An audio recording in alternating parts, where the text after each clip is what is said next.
Eh bien bonjour à tous, une petite vidéo aujourd'hui, donc le 2 septembre, pour pouvoir vous faire un petit point de situation sur comment avance cette cagnotte et l'évolution un petit peu de tout ce qui se passe autour.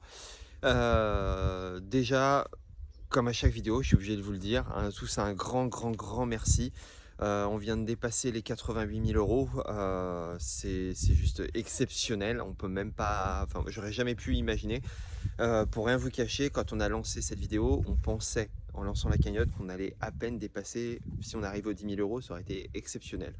Là, c'est même pas de l'exceptionnel, c'est enfin, vous êtes juste super par rapport à ça et par rapport à l'aide que vous nous apportez et tout le soutien que vous nous apportez. Juste pour pouvoir essayer de redonner des petites informations aussi par rapport à pourquoi on en est arrivé là. Parce qu'il y a beaucoup de choses qui se disent. C'est vrai que notre première vidéo, et j'en suis désolé, elle dure presque 10 minutes, donc c'était pas facile à devoir expliquer. Le parc a été créé, on a commencé les travaux en 2018, ouvert le parc 2019. 2020, 2021, 2 années de Covid avec à peu près 16 mois de fermeture administrative qui nous empêchaient de pouvoir accueillir du public dans les meilleures conditions. Ensuite, l'an dernier, 2022 donc, canicule avec beaucoup moins de fréquentation, beaucoup moins de monde. Alors, ce n'est pas des fautes de gestion, c'est juste de la faute à pas de chance. En ouvrant un parc en 2019, on n'aurait jamais pu imaginer que 2020-2021, on aurait pu en arriver là. Ce n'est pas aussi parce qu'on a accueilli trop d'animaux. On a accueilli des animaux dans lesquels on est en capacité et technique et financière de pouvoir répondre à leurs besoins, autant d'un point de vue de nourriture, mais aussi d'un point de vue financier s'il y a besoin de faire des soins vétérinaires. Dès lors qu'on n'était pas en capacité pour X raisons, j'ai préféré toujours dire non, cette fois-ci on ne peut pas le prendre en charge, essayer de trouver une autre solution. On accompagnait les personnes qui avaient besoin de trouver des solutions, mais on a préféré dire non. Donc voilà, donc cette situation-là actuelle, ce n'est pas une situation voulue, c'est simplement les conséquences de choses qu'on n'a pas pu maîtriser. Le Covid, pardon, on n'a malheureusement pas pu le maîtriser.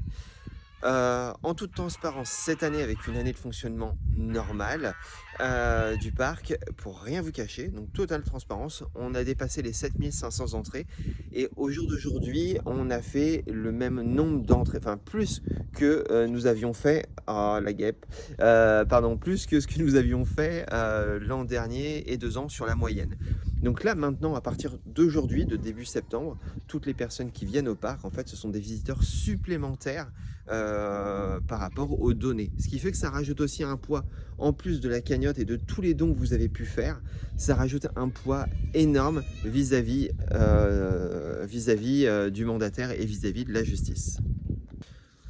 Pour la suite, donc comme je vous expliquais, il n'y a pas que la cagnotte qui est mise en place, il y a d'autres choses aussi qui sont mises en place pour essayer de lever des fonds et permettre de pouvoir soutenir ce parc et faire qu'il reste viable et qu'il puisse rester bien présent et que tout le monde reste ici. On vous donne des infos très rapidement, très prochainement. Pour l'instant, je ne peux rien officialiser. On est encore sur des échanges, des discussions avec 3 possibilités de partenariat, de mécénat ou d'accompagnement financier. Donc on attend encore un peu de patience et on va vous donner des infos très vite. En tout cas, un grand merci. Je vous dis à très vite et on se retrouve ici avec tous nos animaux. Et hop là, vous avez une partie du parc qui est visible par ici. Allez, passez une bonne journée et à très bientôt. Et pour les enfants, allez, bonne rentrée.